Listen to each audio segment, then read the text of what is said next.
Something else we should take notice of, because we keep talking about, we see all these people protesting on the streets of Sydney and Melbourne, 50,000 people protesting for Palestine in Sydney on Sunday. And so you might get the impression that when it's 50,000 people protesting for Palestine and 5,000 people protesting for Israel, these pro-Palestinian mobs are somehow in the majority. Well, the good old polling companies have gone out and dispelled that rumour for us, because they have found that when it comes to the question, should Australia declare support for either side, 31% of people say, well, we should declare support for for Israel. Only 7% say we should declare support for Palestine. So it's very clear where our loyalties lie there.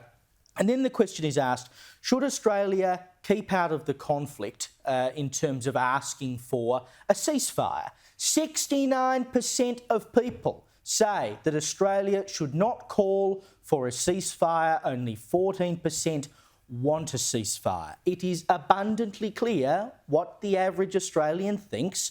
We don't want a ceasefire because we stand with Israel, our Western ally, the only democracy in the Middle East.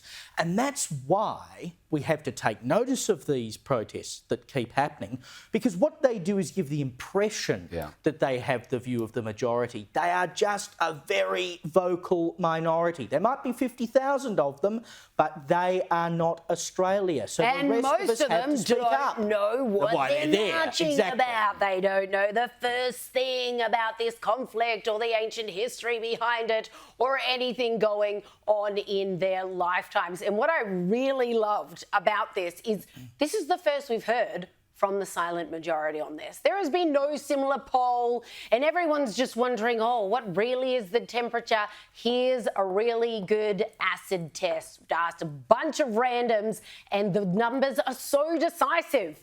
I find this so heartening, because this is what the silent majority do in this country. We saw it during the yes vote. We've seen it other times throughout election times. Even the pollsters have been rocked off their chairs. Very unexpected results.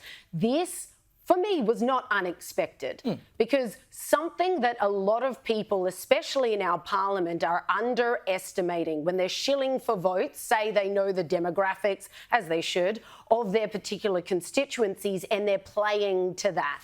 So if they're saying, oh, you know, this is the size of the Jewish community in my patch, this is the size of the Muslim community in my patch, I know who I'm going to be playing the piper to. What you are not factoring in is the millions of righteous Gentiles in this country. We vote. Be afraid of us, because you may be adding up your, oh, how many in the Jewish community are in my patch?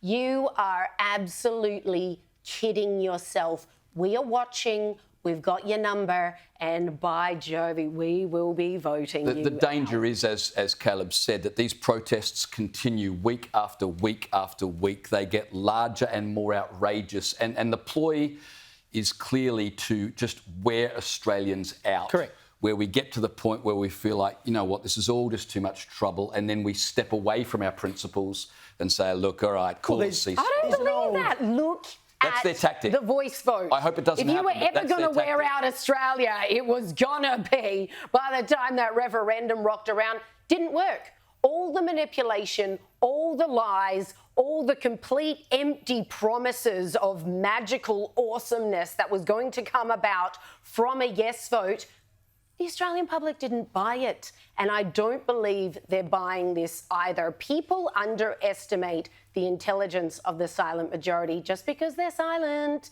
If anything, that makes you smarter nowadays. I love it. I love it.